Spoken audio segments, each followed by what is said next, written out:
好開心今日能夠企喺度啦，我喺度分享我嘅見證。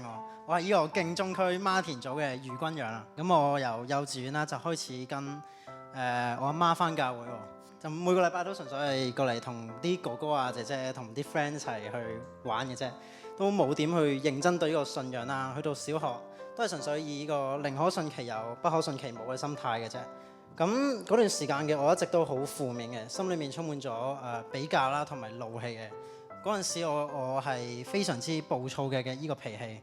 咁記得有一次我喺教會啊，冚爆咗隔離嗰個人個鼻喎。係啊，我就係啲咁嘅人。都係因為咁樣，嗰陣時嘅我朋友真係非常之少嘅。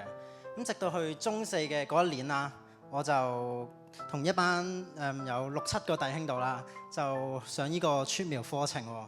咁就俾呢個傳道宗教嘅，係。咁嗰陣時我又先意識到，原來身邊嘅組員都非常之認真對呢個信仰，我都先至覺得 OK， 我要去跟上佢哋嘅步伐啦。咁我先至決定 OK， 我要認真去對待信耶穌呢單嘢嘅。咁當我越花時間去認真對待信仰啦，就越真實咁樣經歷到主喎。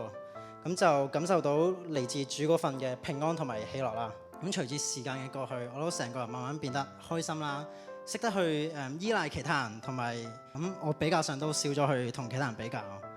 咁就係咁樣，我深信耶穌基督係我嘅救主啦，我願意去跟隨佢，俾佢去改變我嘅生命。咁之後我都有喺兒牧同埋少牧度侍奉啦，我識好多嘢喎。咁我知道，我意識到自己其實係幾咁渺小啊。咁當我將信心交到俾神之後，我係接受咗自己嘅軟弱，因為喺我嘅軟弱裏面，我可以睇到佢喺我生命上面嘅作為啦。